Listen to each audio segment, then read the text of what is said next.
de uma casa e diante de uma família. Se apresentamos muitas vezes precocemente crianças, já vamos à escola, nos encontramos em milhares de crianças, depois em adolescentes, depois nas faculdades da vida com os jovens, depois encontramos o trabalho, e muitas vezes achamos que somos algo pequeno, insignificante. Parece que existem pessoas que tiveram mais privilégios do que a gente, pessoas que porventura teve mais sorte. Inúmeras desculpas utilizamos para atrapalhar o nosso crescimento. Não somente eu estou dizendo da questão espiritual, mas nos crescimentos de uma vida financeira, familiar, no reduto aonde você vive.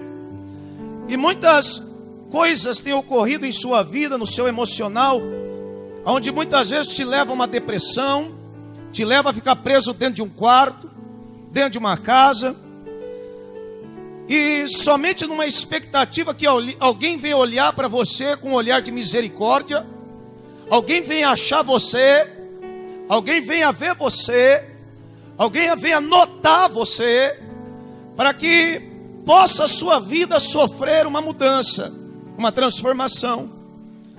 Muitas vezes você nota que você perdeu tempo, a hora já foi, e a possibilidade de agora, quem sabe na sua idade, na sua vida, nada de novo pode repercutir, nada de novo pode acontecer na sua vida. Você olha muito para o tempo, você olha muito para as horas, você olha para os meses, você olha para os dias, você olha para a primavera, você olha para o inverno, você olha para o verão, você olha para muitos lugares. E muitas vezes na sua vida existem os pontos de interrogação que parece que você acaba de se tornar o inimigo ali do Batman. Você parece um charada, tem um ponto de interrogação aí na sua barriga e na sua vida. E muitas vezes você não sabe discernir. Você não entende porque você muitas vezes procura uma palavra, você procura uma orientação, você procura uma direção na sua vida, porque alguém está falando para você que está crescendo, porque alguém está conquistando. Aí você chega a uma igreja com uma expectativa que a tua vida pode mudar mediante a circunstância de alguém, ou até mesmo Jesus, fazer algo por você. É notório o que ele faz, é notório que ele é todo poderoso, ele tem poder de executar na tua vida tudo aquilo que você necessita.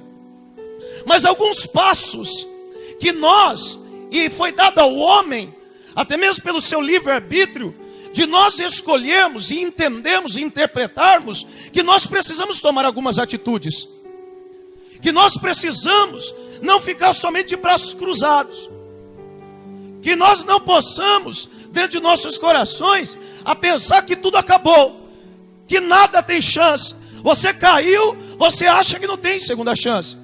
Como eu sempre digo, que os evangelhos nos demonstram para nós, e este evangelho, o evangelho da segunda chance, o evangelho da oportunidade, o evangelho do entender que nada está perdido, porque as nossas expectativas, quando elas são frustradas, e as coisas que você tanto espera não acontecem, você coloca a culpa sempre em alguém.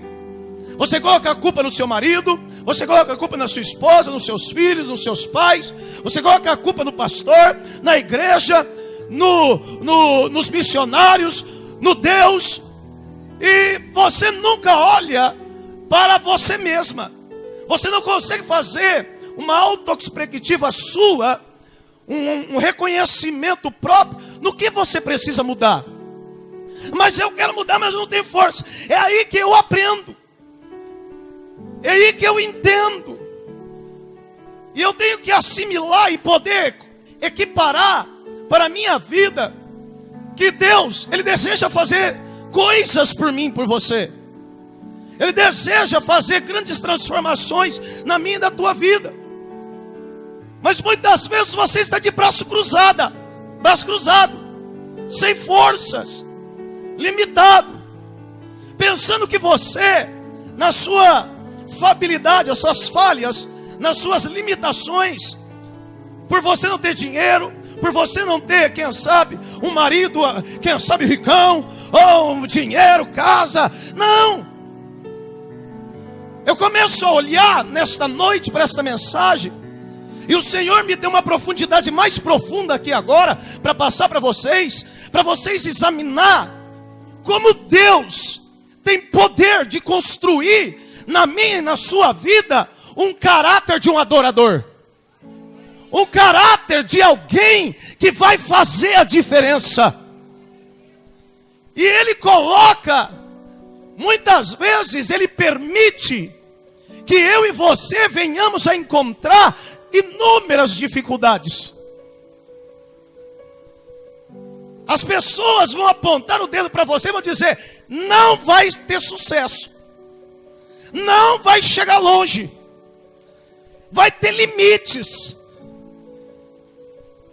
E Deus, quando Ele começa a nos escolher para este propósito de adorador, eu começo a olhar a vida de um homem na Bíblia que nós acabamos de ler, que foi Davi.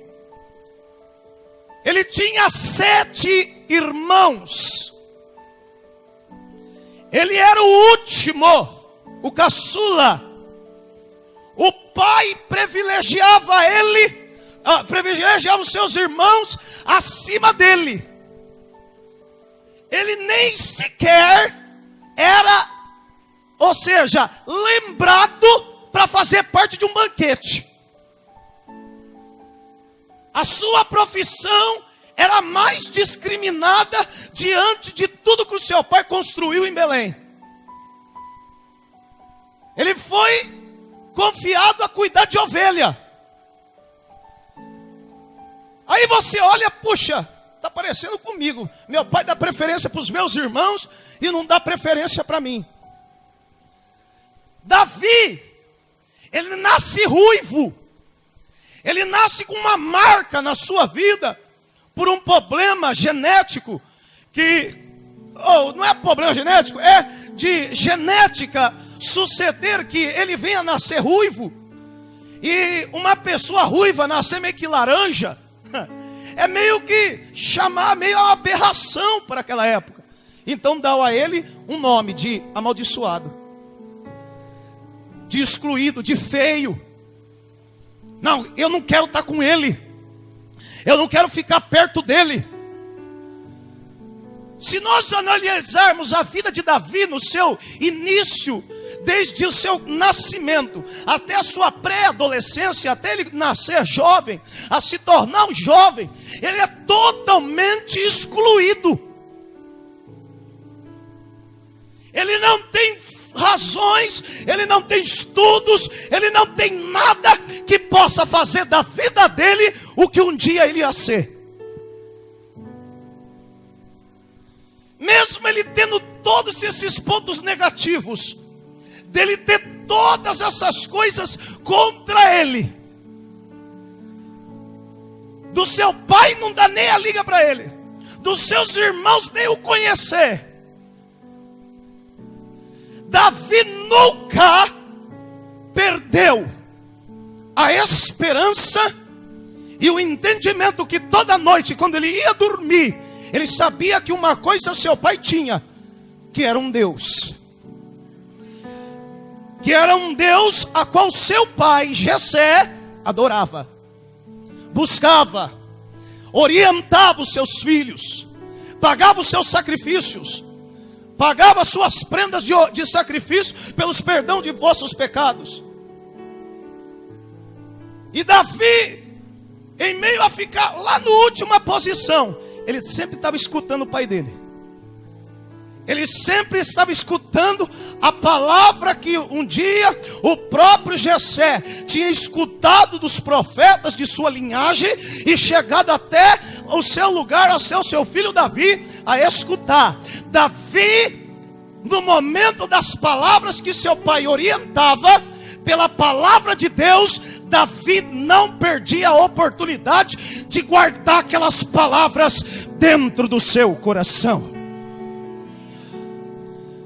Você quer aprender a ser um adorador?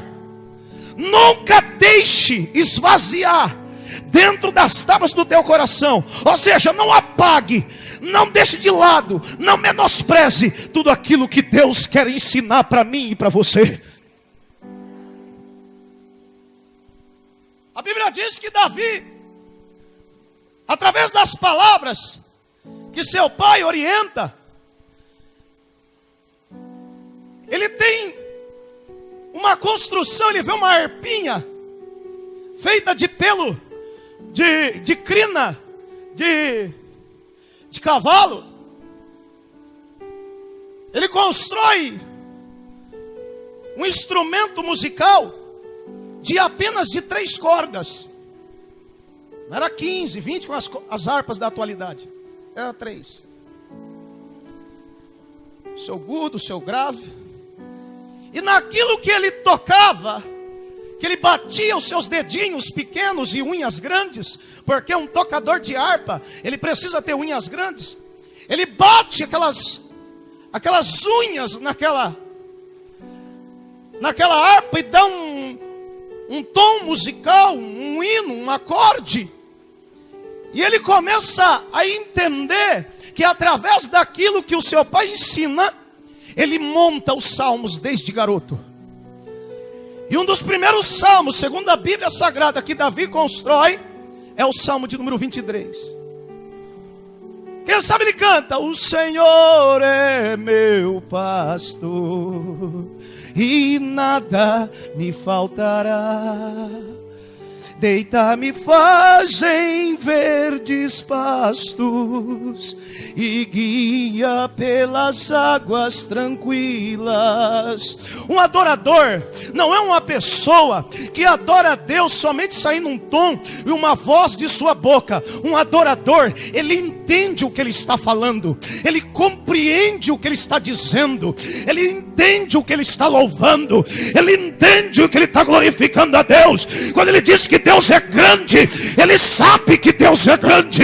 Ele entende quando ele diz que o Senhor é o seu pastor, ele sabe que Deus é quem cuida do seu rebanho.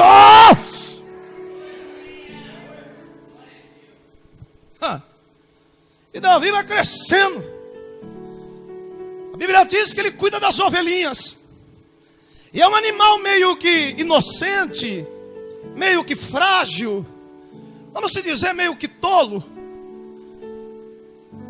e de uma carne saborosa, e o cheiro dos leões e dos ursos da época chamavam a atenção de querer devorar essas ovelhinhas. Só que Davi, ele era menor que o leão e menor que o urso, mas sempre ele usava de estratégia, ele usava de sabedoria, porque ele sabia que quem era irracional era o urso e era o leão. A inteligência e a sabedoria estava sobre ele.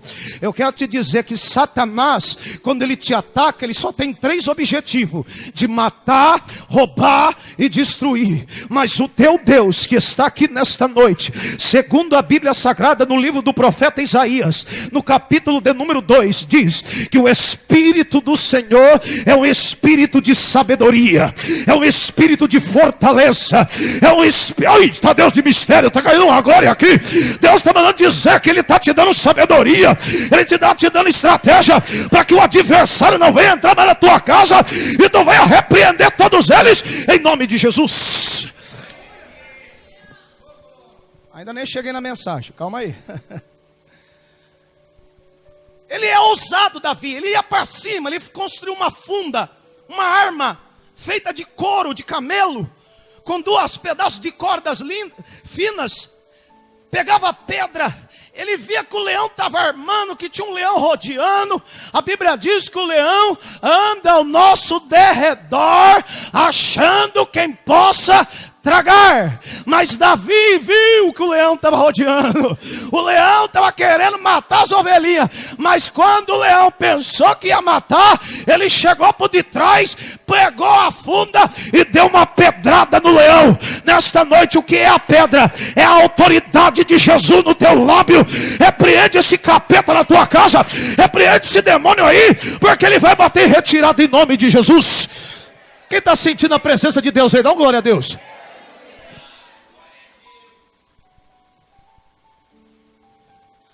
Davi sempre estava ali no ciclo familiar. Davi sempre estava ali na casa de Jessé.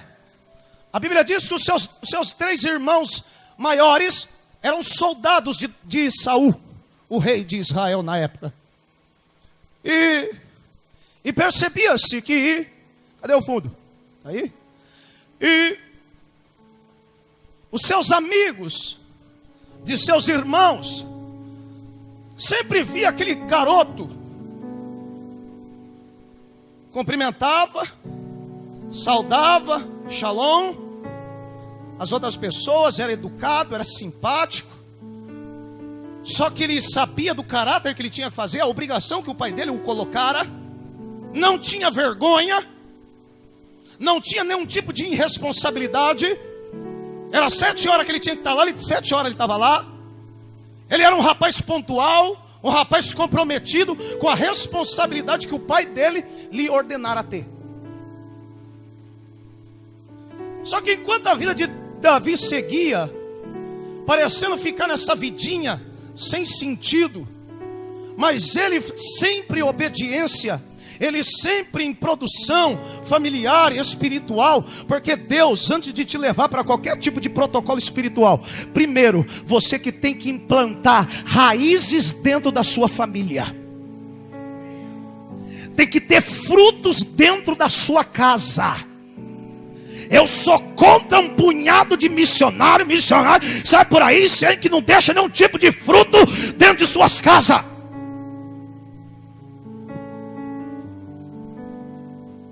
A Bíblia diz que do outro lado Saul, desobedecendo a Deus, sendo o rei de Israel, praticando certos tipos de coisa, principalmente a desobediência, a Bíblia diz que Deus permite que um espírito maligno, ao momento que Saul vai dormir, aquele demônio se apresenta em espírito.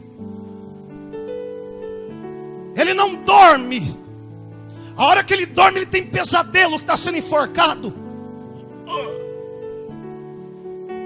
E quando ele acorda, ele fica madrugada aceso, com o olhão estatalado.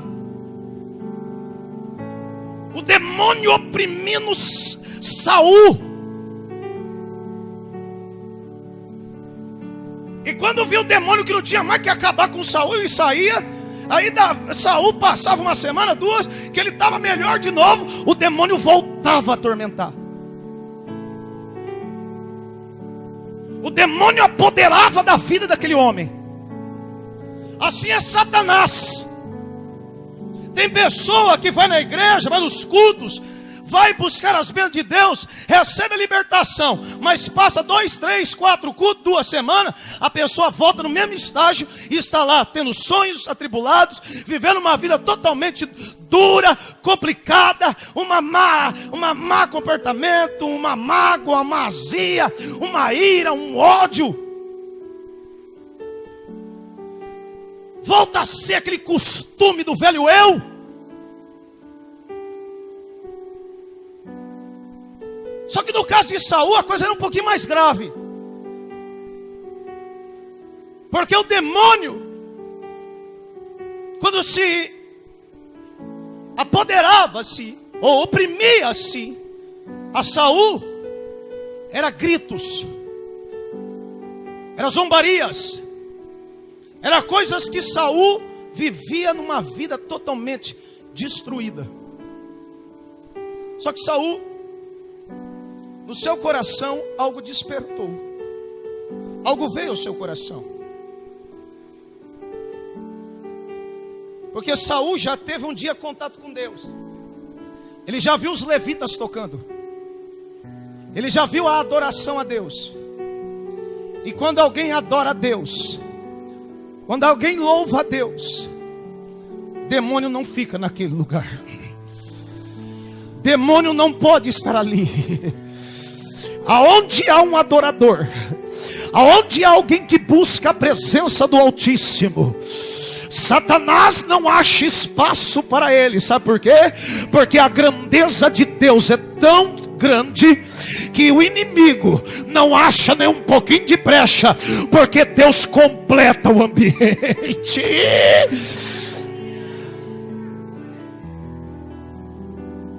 E Saul, eu já passei por isso.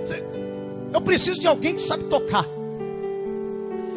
O que Saul dizia, eu preciso para colocar na minha vida um adorador. Você quer começar a ver o diabo sair da tua casa? Começa a partir de hoje a se tornar um adorador aqui hoje. Você quer ver o inimigo parar de te assolar nas madrugadas? Você que fica acordando 4, 3 horas da manhã e depois não consegue dormir, fica assistindo corujão, fica assistindo um monte de coisa na televisão que não passa, que não presta, fica lá acordado parecendo uma coruja morta, da coruja que fica lá em cima, lá da trave, lá onde o irmão Luiz joga bola. Você que acha que é isso que você quer ser? Para você acordar durante o dia, todo mundo perguntar o que aconteceu com você.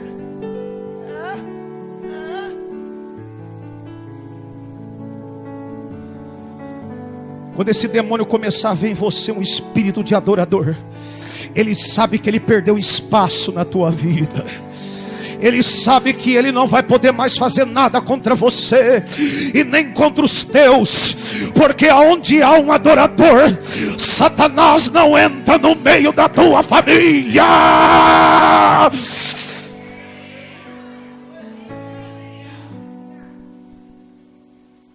Quais são as características de um adorador? Quais são as características que mostram que eu possa ser esse adorador? Essa pessoa aonde Satanás não venha trabalhar em mim e nem nos meus. Aí Saul chama os seus soldados, chama os seus capitão, seu general, fala assim: ó, negócio é o seguinte, eu quero que vocês procurem para mim um tocador. Eu quero que vocês tragam para mim um arauto. Eu quero que vocês tragam para mim, aleluia, alguém que adora a Deus. Um grupo de louvor, um grupo de irmãs, um grupo de jovens, um grupo de pessoas que adoram a Deus, eles não entendem o que Deus pode fazer através da sua vida. O meu ministério, quando eu chegar no céu, ele vai acabar. O ministério da oração, ele vai acabar. O único ministério que vai permanecer de eternidade em eternidade é o ministério da adoração. E ministério de adoração não é somente para aqueles que cantam e adoram aqui em cima do altar, ou com as irmãs, ou com os jovens. O espírito de adorador mora num coração daquele que ama a Deus de todo o seu coração. Aí o rapaz lá, ai, ei. Aí eu vou ganhar ponto agora com o rei. Ixi, ó, vou ganhar ponto com o rei. Posso falar, rei? Sim. Eu conheço um rapaz assim. Hã? Eu conheço. Você conhece? Quem que é? Ele poderia dar as qualidades negativas para o rei. Ele poderia apontar para o rei: olha, ele é ruivo. Ele é ruivo, mas ele adora a Deus. Ele é baixinho, mas ele adora a Deus. Ele é o caçula, mas ele adora a Deus. Ele está lá para trás, mas ele adora a Deus. Ele é sequinho, ele é magrinho, ele é pequenininho, mas ele adora a Deus. Ele não tem dinheiro, mas ele adora a Deus. Mas conta quem ele é. Olha, quem que ele é? A Bíblia diz que a primeira coisa que ele disse, ele é belemita. Olha o versículo 18 aqui. Vamos acompanhar aqui para vocês aprenderem. Eis que veio visto um filho de Jessé, o Belê. Ele é de Belém. Ele é da casa do pão. Aleluia. O que significa isso?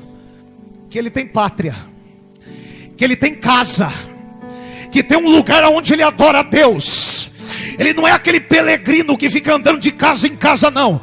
A casa que ele está é casa de pão. Aonde ele habita, aonde ele está, dali aonde ele está tem alimento. E daquilo que sair da boca dele vai sair palavra de Deus. Ele tem linhagem. Ele não é qualquer um. Ele é da descendência da tribo de Judá. Ele é da descendência de Jesus Cristo. Ele é um cristão. Aleluia. Será que você tem tribo aí? Será que você é da casa do pão? Quem é da casa do pão aqui nessa noite?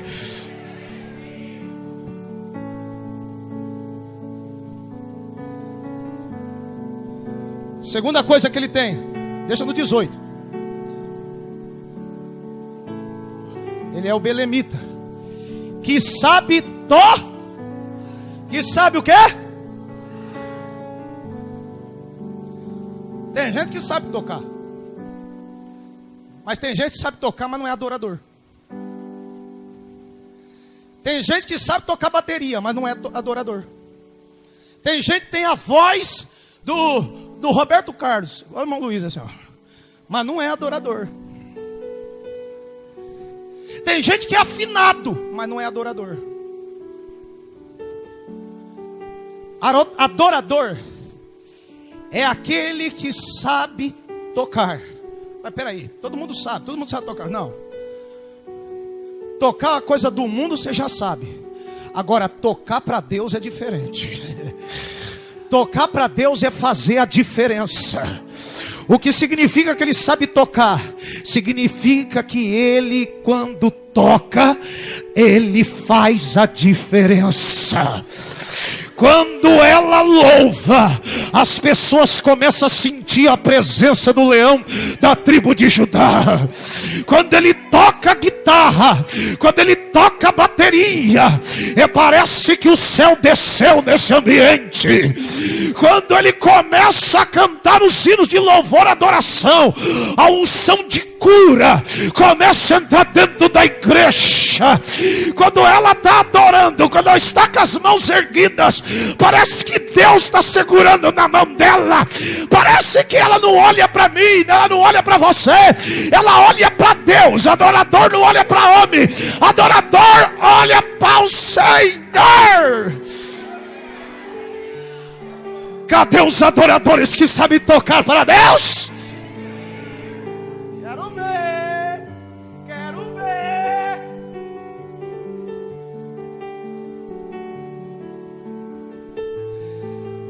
Ele é Belê? Ele é Belê? Ele sabe Ele é? Tem Bíblias que fala que ele é forte. Eu estudo pela Bíblia hebraica. Na Bíblia hebraica diz que ele era forte. Rapaz, mas pastor, não era não. Ele era magrinho. Ele era baixinho, cabelo encaracolado, vermelho. Ele não tinha força para nada. Se eu olhava aquele rapaz lá, se eu soubesse judô, eu já derrubava ele.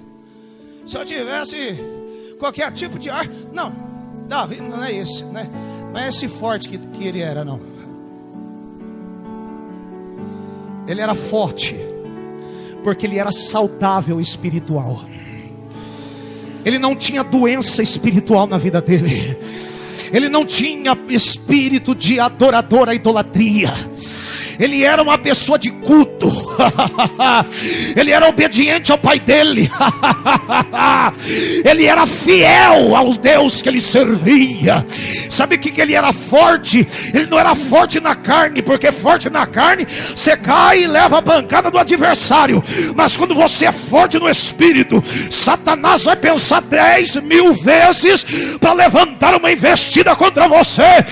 Hoje caiu o capeta durante a tua vida, porque Deus viu a tua força.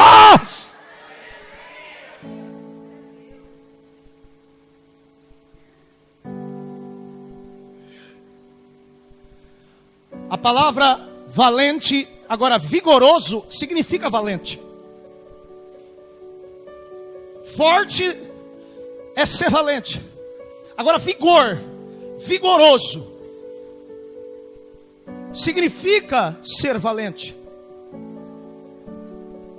Ser valente significa que ele não tinha medo de nada. Por que Davi não tinha medo de nada? Como eu faço para não ter medo de nada, pastor? Ah, pastor, eu tenho medo de escuro. Quando eu estou lá em casa com meu marido, apaga a luz. Eu tenho medo de altura, pastor. Eu não vou andar de avião. Ixi. Então você não serve para ser missionário, rapaz. Eu lembro a primeira vez, uns anos atrás, quando eu fui viajar de avião, eu congelei. A mulher, a aeromoça, perguntou: você está bem?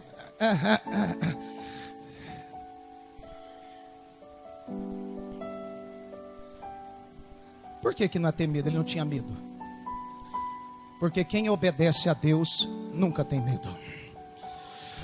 Como assim? Quem obedece a Deus nunca tem medo. Porque quem obedece a Deus faz tudo o que Deus mandou. E tudo aquilo que você faz quando Deus manda, pode pessoa se levantar contra você, mas Ele nunca vai deixar você sozinha e sozinho. Como o Senhor sabe que Davi disse isso? Porque existe o Salmo de número 91. 10.000 cairão ao teu lado, 10.000 à tua direita, mas tu não serás atingido. Ele era valente porque ele fez o Salmo de número 121. Elevo meus olhos para o monte, e de onde me virá o socorro? O meu socorro vem do Senhor que fez os céus e fez a terra. Não deixará meu pé vacilar, porque aquele que me guarda não tosquenejará, ou seja, não vai cochilar, porque não cochilará o Deus de Israel. Ele me livrará da seta que roa ao meio-dia, a mortandade que sola à meia-noite. Ele guardará a minha entrada e a minha saída, desde agora para todo sempre.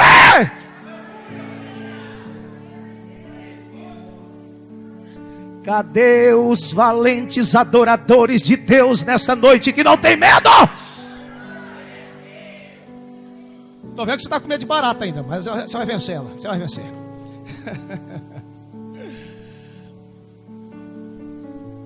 Outra coisa que era imprescindível. Ele era homem de quê? O que é um homem de guerra? Ele nunca tinha brigado com ninguém. Que homem de guerra que ele é? Como é que aquele rapaz pode declarar que ele era um homem de guerra? Como pode alguém declarar que você é uma mulher de guerra? Uma guerreira. Vai lá, guerreira. Vai lá, guerreiro. Não, centroavante do Flamengo não, isso é você. O que é ser um guerreiro, um homem de guerra? É uma pessoa que tem experiências em batalhas. É uma pessoa experimentada. É uma pessoa que já entrou em situações complicadas e difíceis e já saiu do meio da batalha de cabeça erguida e cantando o hino da vitória. Eu quero te dizer, quem é um adorador, ele nunca perde batalha. Quem é um adorador nunca perde a oportunidade de vencer. O adorador, quando ele louva, você olha no rosto dele que dá vontade vontade de ficar perto desse rapaz, ficar perto dessa irmã, porque esta irmã e este irmão é homem de oração, é mulher que já teve vitória contra a enfermidade, já venceu a pombagira, já venceu a chucaveira, já venceu os problemas da vida, e eu creio que aqui hoje Deus vai te dar experiência de guerra para ser um adorador.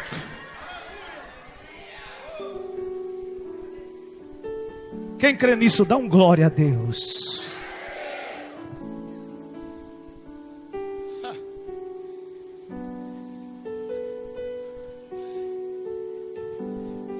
A Bíblia diz que ele era prudente em palavras. Algumas Bíblias está escrito sisudo em palavras.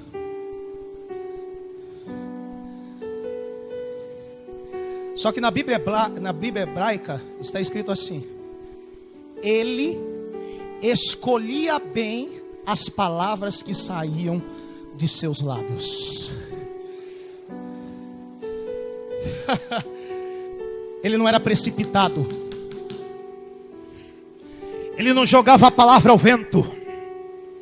Ele não era daquele ficar conversando com conversa mole, furada. Ele não era fofoqueiro. Ele não queria saber da vida de ninguém. As palavras que saíam da boca dele era palavra de vitória, é palavra de edificação, é palavra de construção, é palavra de bênção. Não é para ficar criticando a vida de ninguém, não era para ficar falando mal da vida de ninguém. Mas ele está em pecado, pastor, ele está errado. E daí? Vai tomar conta da sua vida, rapaz. Davi não queria saber da vida de seu ninguém, porque as palavras que saíam da boca dele era palavra de vitória, era palavra de poder. Ele administrava aquilo que saía da boca dele. Tanto que quando aquele Golias levantou para tentar matar ele, ele disse: tu vem contra mim com espada e com lança, mas eu vou contra ti em nome do Senhor dos Exércitos. Entra com a palavra de cheiroi. A palavra de Deus aí, a palavra de Deus vai cair enfermidade aqui hoje, em nome de Jesus.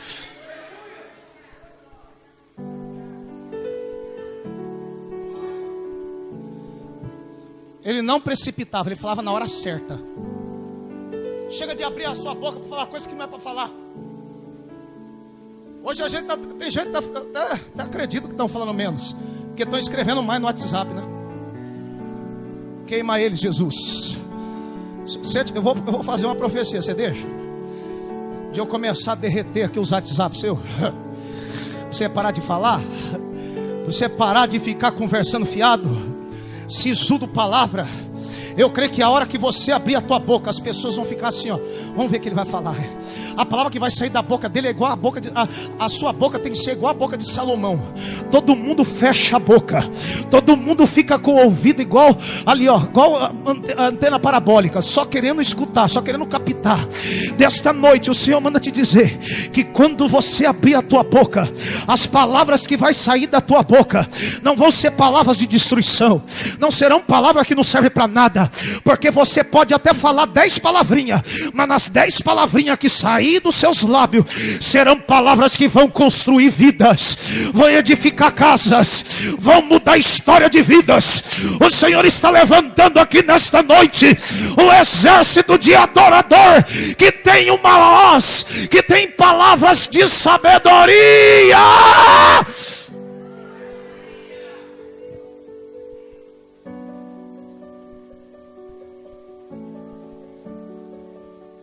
Estou terminando já. O que mais ele era? Sétimo, ele era de gentil.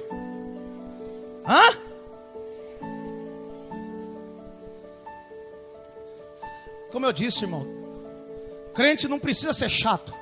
Crente tem que ser simpático, cumprimentar, saudar com a paz do Senhor, ser humilde, ser simples, fazer soma. Não está nas vestes, não está no cabelo da chapinha que você falhou, não está nas escovadas. Gentil aparência é quando a pessoa olha para você Ele olha na sua vida e vê que na sua vida tem os frutos do Espírito. Que na tua vida tem a alegria do Senhor, que é gozo no Espírito. Que quando você sorri, aquele seu sorriso, aquela gargalhada, contagia todo mundo. As pessoas começam a sentir a tua falta nos ambientes. Uma pessoa de gentil aparência, essa pessoa, você nunca que ela quer ficar longe de você. Você sabe por que com essa pessoa que tem gentil aparência, a presença do Senhor está ali com ele. Ele é uma pessoa diferenciada quando conversa, quando fala, quando ri, quando conta história, quando brinca, quando faz uma diferença no ambiente. O Senhor está chamando aqui os adoradores que têm uma aparência diferenciada. E cadê eles aqui?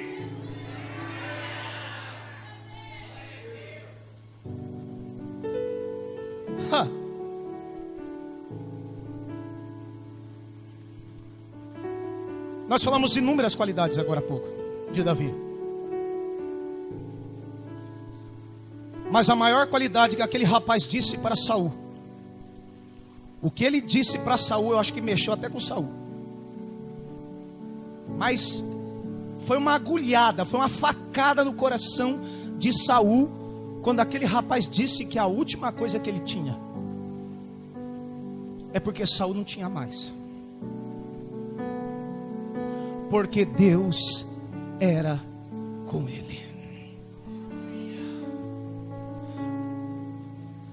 Feliz é a nação cujo Senhor é o seu Deus. Feliz é a casa onde naquela casa se manifesta a presença de Deus. A presença de Deus não se manifesta porque a sua casa é na rua fulano, é no bairro ciclano. Não importa, a sua casinha pode ser pequenininha ou pode ser gigante. O que faz Deus se manifestar dentro daquela casa é um adorador que assim constrói a sua vida para estar na presença dele.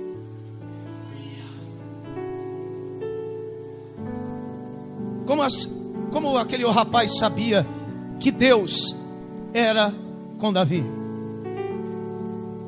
Porque Davi era um escolhido. Oh, aleluia. Cadê os escolhidos de Deus aqui? Tinha pessoa que não olha para você, não te dá nada. Tem pessoas que acham que você não é nada.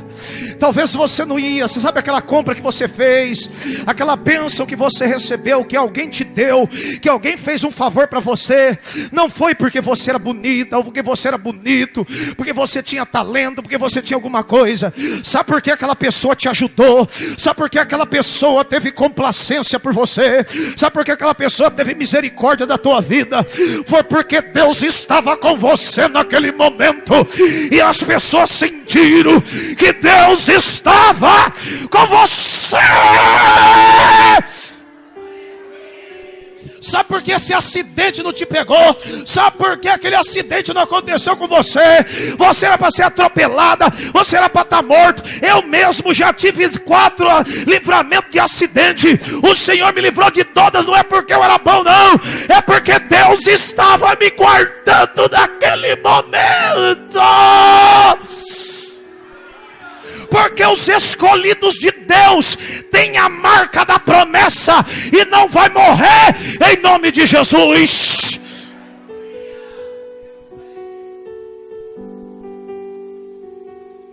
Sabe por que Davi era o escolhido? Porque ele amava as coisas do pai. Ele cuidava das coisas do pai dele. Ele cuidava do rebanho. Ele cuidava das ovelhinhas pequenas. Você acha que Deus ia dar uma nação na mão de Davi?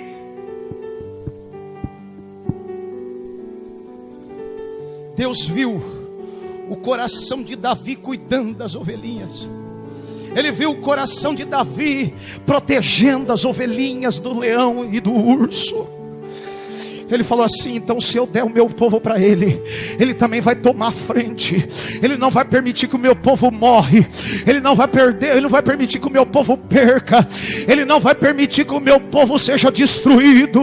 Ele vai dar sua vida. Aí lá no livro de Atos dos Apóstolos, capítulo 13, versículo de número 22, diz que Deus disse assim: achei Davi segundo, não que ele era segundo lugar, não, que ele era conforme, do jeito que Deus queria que um homem se procedesse, Davi se procedeu, e ele espera nesta noite. Aí hoje nós temos a ajuda do Espírito Santo, que vai colaborar para o nosso crescimento, para a nossa adoração, e seremos pessoas cheias da graça, cheias da unção e do milagre de Jesus. Chega de você ser o que você era antes. Você ouviu tudo que eu falei. Você sabe que nem número das coisas que eu falei, você não estava nesse comportamento. Você sabe que você não estava desse jeito. Davi não achava desculpa para fazer as coisas de Deus. Hoje eu não vou no culto porque eu estou com dor no cabelo. Quem está com dor no cabelo aí? Hoje eu não vou no culto. Ai, cheguei cansado do serviço. Olha, eu saí do serviço, olha, eu saí tarde, hein? O serviço acaba às 6 horas, eu saí 6:01 de lá. Nossa, estou chegando cansado em casa.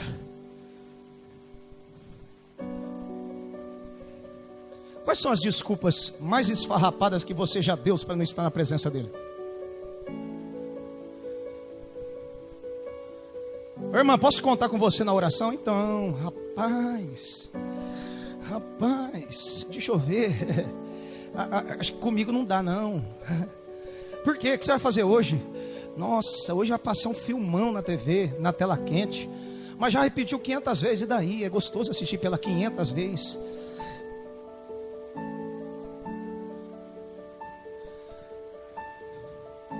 Tenha sede de orar por alguém.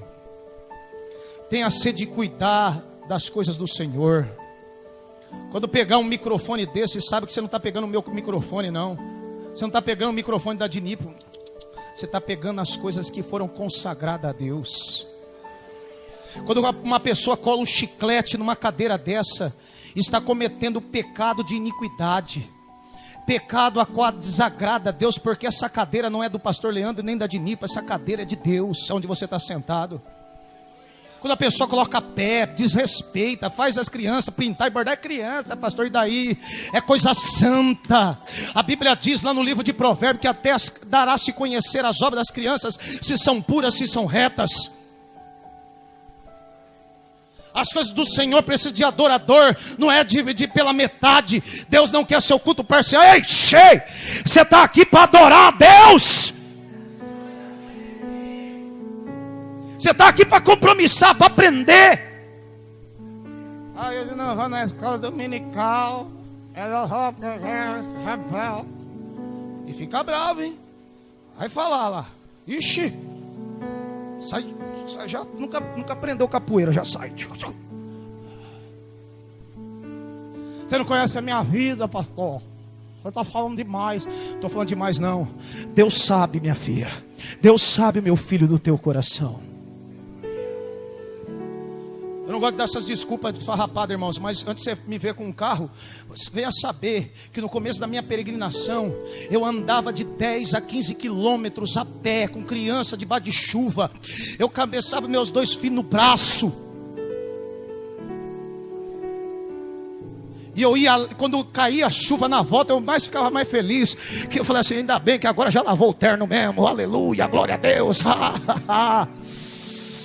Eu brincava na rua, da felicidade, eu pulava no meio da poça. Eu vinha andando, mas eu sabia que eu estava aqui um dia. O meu Deus nunca ia me abandonar. Ele ia mostrar para mim a sua grandeza. Que Ele ia abrir uma porta de escape para a minha vida. Que um dia Ele ia me usar. E um dia eu falei para o Senhor, eu vou desistir de todos os meus sonhos. Eu estava chorando no monte. Eu fiz uma campanha de 366 dias de oração no monte. Da meia-noite às 6 da manhã. Eu não ia brincar lá não. Eu falei, Senhor, um dia o Senhor está querendo me chamar para ser pastor. Eu sei, mas para mim ser pastor, eu quero pregar a tua palavra, não é para a multidão, mas se o meu rebanho, a minha igrejinha, os meus irmãozinhos saberem de ti, é isso que me basta. E eu creio que você sai daqui com uma unção de adorador e nunca venha esquecer, para a glória de Deus.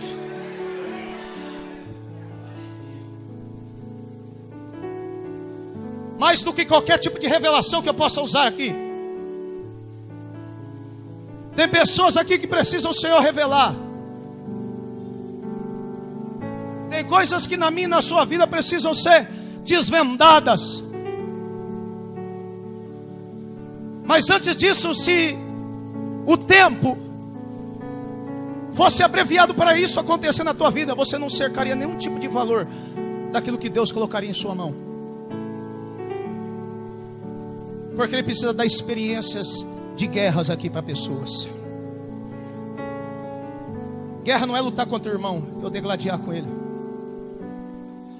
Guerra é o contrário, é eu lutar por ele. Eu tomar a frente dele. Eu estou sabendo que ele está fraco, eu vou orar por ele, vou abençoar ele. Eu vou pedir que a unção de Deus esteja na vida dele. Aqui dentro da igreja não é lugar de só pensar em nós mesmos e o resto que se lasque. Aqui na igreja é lugar de ver todo mundo feliz. Qual que é o sorriso que o pastor gosta que você tenha? O sorriso do quê? Da Elma Chips. A partir de hoje esse sorriso vai estar estampado na tua vida. E você vai dar glórias e honra ao nome do Senhor Jesus. Amém? Dá uma salva de palmas para Jesus.